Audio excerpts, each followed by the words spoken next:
The latest census indicates that there are 15 million children across this country who are entitled to child support, but who are being denied that child support because a parent refuses or neglects to pay it. And that's leaving many of those children living in poverty. Why would a parent just up and leave, just turn their back on their own children? Those are people that we're calling today deadbeat dads and deadbeat moms, and that's something worth talking about today on Rolonda.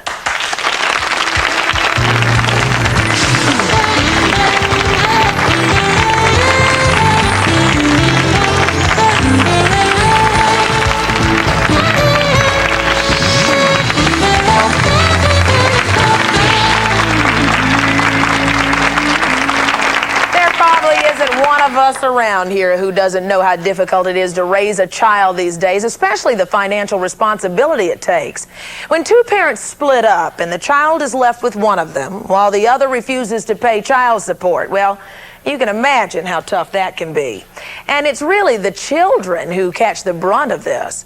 Our guests today will be sharing their personal stories about their struggles to survive without financial support for their children. And we're going to talk about going after those deadbeat parents. First of all, I'd like you to meet Bridget, though. 16 years ago, she married her high school sweetheart. They had 3 beautiful children together, but after 7 years, the marriage ended in divorce. And that's when Bridget's troubles really began, raising her children without the child support her husband was supposed to pay. This was a difficult time for this family. My mom's been hunting my dad down for 8 years, close to, just so we could get the money that we need, and I think it's great. Bridget is joining us here today. Welcome. I'm glad you came with us to share your story. What exactly happened after that divorce? After the divorce, he would visit the children periodically. He would send a little bit of money here and there. I married again within approximately a year after our divorce. And all of a sudden the visits stopped and then the money stopped. Mm-hmm. I started taking him to court. What did he say? What was his defense for that? He never really had a solid defense. His answers were always different. Mm-hmm. I can't even really stress any one point that he continued with those two. Explain what the terms of the agreement were, first of all. What was he supposed to do? What did the court say that he had to do after this divorce as it pertained to his children?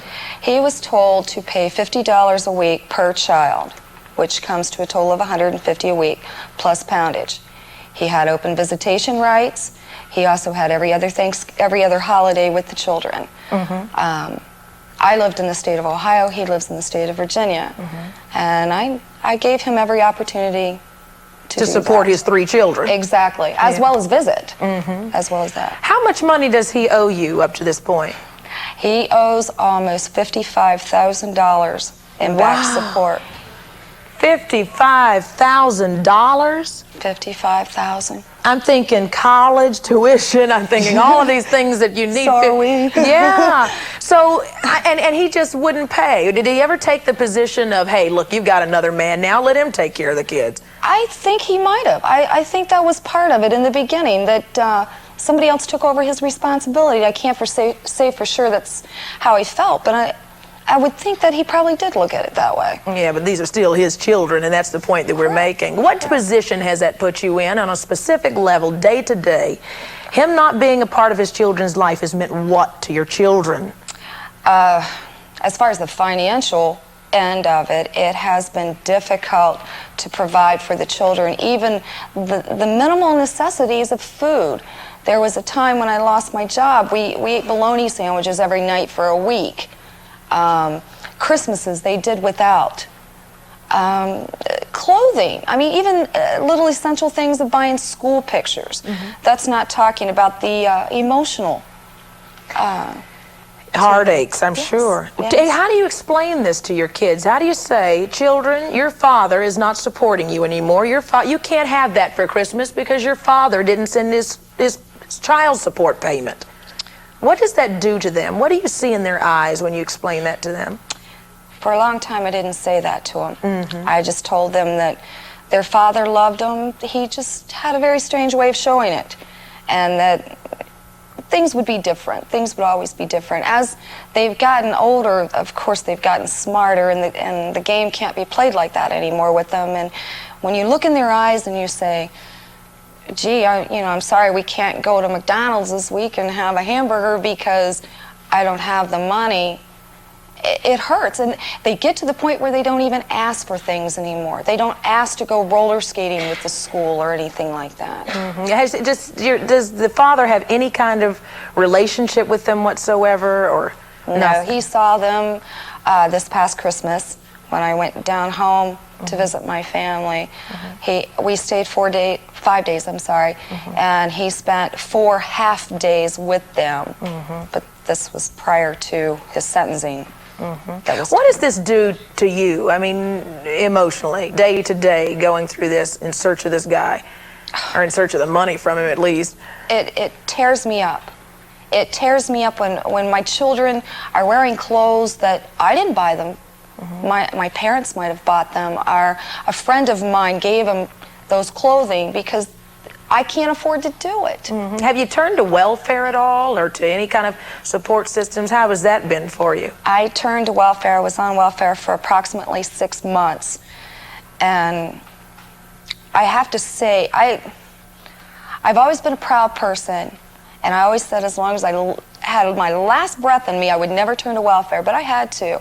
It was either that or we'd lost our home and the kids would have went hungry. And I just wasn't going to lose them. I feel like their dad gave up on them. I wasn't going to. Have you done anything to try to find this guy? I mean, have you? What has your search been for him? I always knew where he was at. I told the courts where he was at. And what did the courts do? I mean, Nothing. Here he is. The law says he's supposed to pay. It's against Nothing. the law not to support your children. Nothing. I filed an interstate claim through the courts in Columbus, Ohio, Franklin County, 3 times. 3 times they lost my paperwork.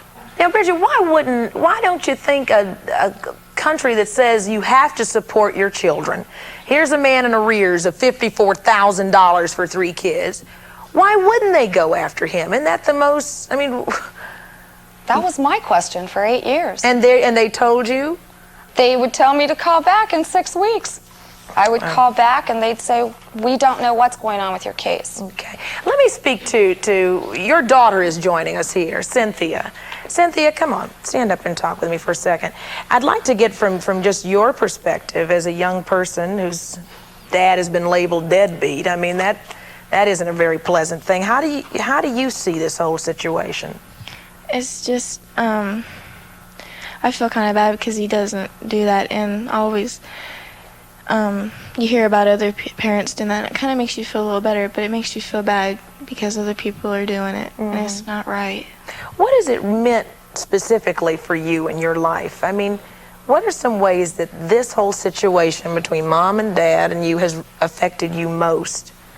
Not being able to have things that I would have liked to have had around Christmas time. Sometimes I couldn't go do stuff with my friends or school or anything. If you had anything to say to your dad, because he could be watching the program right now, what would Cynthia say to Dad if he was watching? Why don't you pay? It seems to me that you don't really care that much about us. And if he did, if you do, why don't you pay or visit us or anything like that? Okay. That must be a very painful situation, I'm sure. Okay. Kind of. Yeah. Okay, sweetie. It is just not men who financially desert their children. Next, we're going to meet a father who has been chasing a deadbeat mom, a mother who left him high and dry with their 2 children. And later we're going to talk. We're going to actually speak to someone who we're calling a deadbeat dad to see what he feels about that. He's behind bars for not taking care of his children. We'll be right back.